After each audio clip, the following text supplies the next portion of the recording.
সুপ্রিয় দর্শক, হক green world চ্যানেলে আপনারা জানাই স্বাগত। আজকে থাম্বনেল এবং টাইটেল দেখেই বুঝে গেছেন আমি কোন গাছের ভিডিও করছি। হ্যাঁ, ঠিকই ধরেছেন, এটি হচ্ছে আমড়া। তবে আমড়া বলতে এটি হচ্ছে 12 মাসি থাই ভ্যারাইটির আমড়া। কারণ আমরা দেশের একটা গ্রামীণ এলাকাতে দেখেই বড় বড় গাছ মাটিতে বসানো থাকে। তো সেই মাটিতে বসানো গাছের কিন্তু কোনো পরিচর্যা করতে হয় না। আমরা কোনো দিন দেখিনি যে মাটিতে বসানো কোনো গাছের, আমড়া গাছের আর কি বিশেষ করে কোনো পরিচর্যা করতে হয়েছে। জাস্ট ফল হারভেস্ট করবে, বছরে একবারই ফল হয়। হারভেস্ট করার পর আবার নতুন নতুন শাখা বেরোয়, পরবর্তী বছরে আবার নতুন করে মুকুল আসে, বছরে একবার বেশ ভালোই ফল হয়। কিন্তু যখন আপনি এই ধরনের হাইব্রিড টাইপের অর্থাৎ থাই ভ্যারাইটির যখন 12 মাসে আমড়া চাষ করবেন, তখন কিন্তু আপনাকে পরিচর্যা করতেই হবে। এই পরিচর্যা করার কারণ হচ্ছে দুটো। প্রথম কথা হচ্ছে, এটা আমরা একটা টবে বা নির্দিষ্ট সীমিত মাটিতে আমরা বসাই, তাহলে সীমিত মাটি থেকে সীমিত পুষ্টি থাকে, তাহলে বাইরে থেকে আপনাকে সাপ্লিমেন্টারি ফুড অর্থাৎ খাবার দিতেই হবে, এটা প্রথম কথা। দ্বিতীয় কথা, গাছটার কিন্তু টব যত বড় নেবেন ততই ভালো। গাছের টব কিন্তু কোনো মতেই, বিশেষ করে আমড়া গাছের ক্ষেত্রে, ছোট নেবেন না। ছোট টব হলে একটা সমস্যা আছে। ধরুন আপনি জল শুকিয়ে গেছে, জল দিতে গেলেন, তো জলটা এত বেশি হয়ে গেল টবের মধ্যে যে কাদা কাদা হয়ে গেল, তখন আমড়া গাছটা কিন্তু পচে যেতে পারে। আপনার যদি নাও পচে, তাহলে কিন্তু কমপক্ষে গাছের বৃদ্ধিটা ব্যাহত হবে। আর বড় পট হলে আপনি জল দিলে উপরে মাটি শুকিয়ে গেলে তলার দিকে জল থাকবেই। তো এই একটা সুবিধা রয়েছে। তো আপনার টপটা কথা বললাম, টপটা যত বড় নেবেন ততই ভালো। আমার এই টপটি 30 ইঞ্চি বাই 20 ইঞ্চি আছে, যথেষ্ট বড়। আমি দোতলা ছাদের উপরে এইরকম একটা টপ করেছি, অনেকগুলো টপ আছে আমার এরকম। আচ্ছা, এবার মাটির কথা বলি। মাটি সাধারণত এগুলো বেলে দোআঁশ মাটিতেই ভালো হয়, তবে শুধু এঁটেল মাটি বা শুধু বেলে মাটিতে না করাই ভালো। তবে গাছ যখন নতুন বসাবেন, তখন অবশ্যই মাটির সঙ্গে কম্পোস্ট দেবেন, একটু বালি দেবেন, যাতে মানে ওয়েল ড্রেনেজ হয়, যাতে জলটা অতিরিক্ত বেরিয়ে যায়। আর কম্পোস্টটা মাস্ট দেবেন বা গোবর সার দেবেন। আর বসানোর সময় একটু সিংকুচি, বন্ডাস, নিমখোল দিতে পারেন। তো অন্য সময় দরকার নেই এগুলো জিনিস। জলের ব্যাপারটা হচ্ছে, এই গাছে খুব বেশি জল লাগে না, যত ড্রাই হয়ে থাকবে ততই ভালো।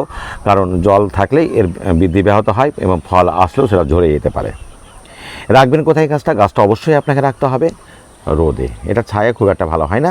রোদ যত ভালো থাকবে ততই এই গাছটা সুন্দর হবে। এবার আসি, ফল কতবার হয়।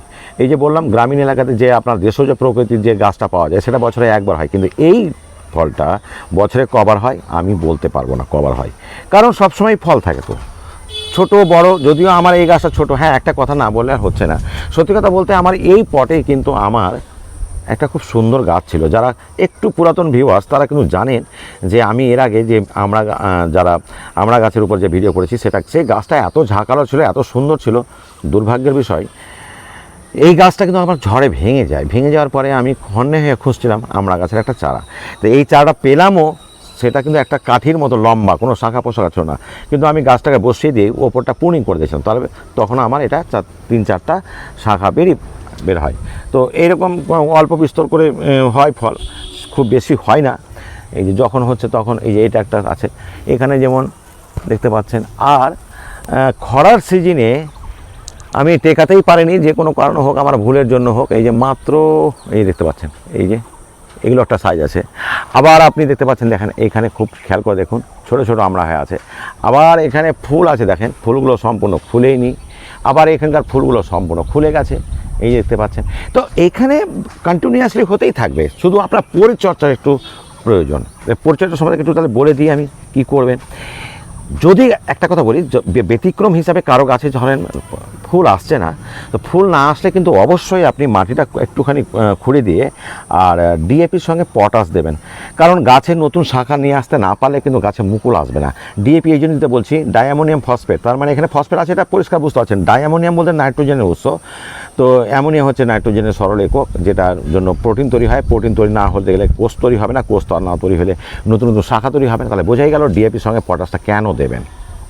এখন কিন্তু আমি গাছটাতে কিন্তু ডিএপি না দিয়ে একটু পটাশ দিতে হবে।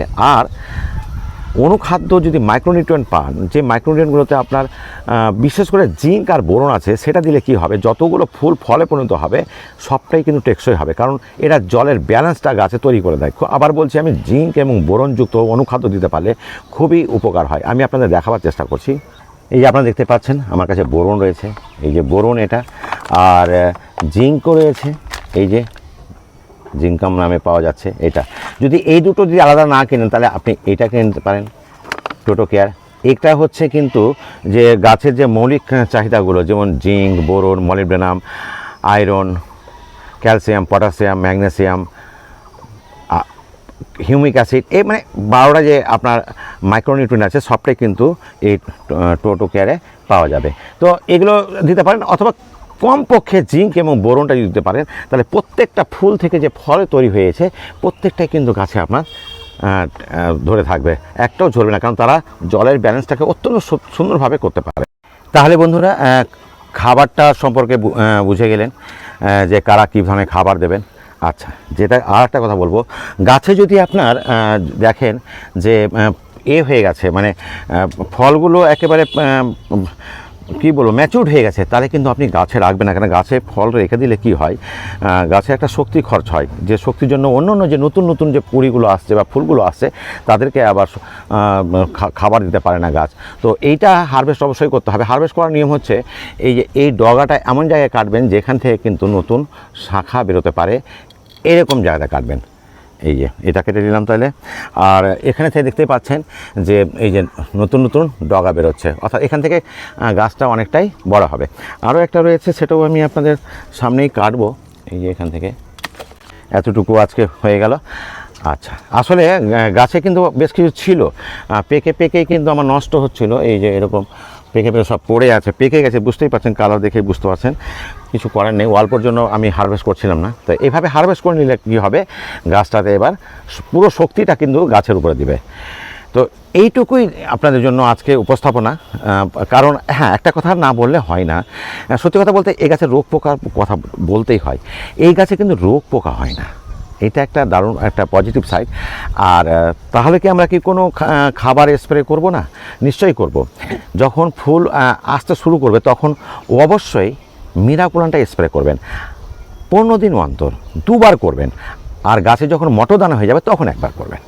আর একটা যেটা নিম অয়েল আছে, নিম অয়েলটা দিলে কি হয়, গাছে কোনো প্রকার রোগ পোকা বা কোনো কিছু আঘাত আসতে দেয় না। ওই নিম অয়েলটা কিন্তু অন্য গাছে যখন করবেন তখন করবেন। কখন করবেন আমি এটা নির্দিষ্ট বলবো না, যখন অন্য গাছে করবেন তখন এই গাছে করে দেবেন। চারা তৈরির ব্যাপারটা আমি অনেকবার চেষ্টা করেছি পুরাতন গাছ থেকে, এর শাখা থেকে কিন্তু এই গাছের চারা খুব কম সাকসেস পাবেন। শাখা থেকে সরাসরি মাটিতে বসাবেন, 10টা বছরে 2টা হবে, মানে এমন এই গাছ সাধারণত গ্রাফটিং করে করতে হয়। কাজে গ্রাফটিং ছাড়া সরাসরি ডাল বসিয়ে কিন্তু এই গাছের কোনো অবস্থাতেই আপনার চারা তৈরি করতে পারবেন না। তো নিশ্চয়ই গাছটি বড় হলে আমি এই গাছটিরও গ্রাফটিং করব, তখন নিশ্চয়ই আপনাদেরকে আমি দেখাবো। আমার চ্যানেলটিকে সাবস্ক্রাইব করবেন এবং আগে যে ভিডিওগুলো আছে সেগুলোও দেখবেন, আর নতুন ভিডিও আপনার কাছে নোটিফিকেশান যাবে। তো আজ এইটুকুই, ভালো থাকুন, সুস্থ থাকুন, ধন্যবাদ।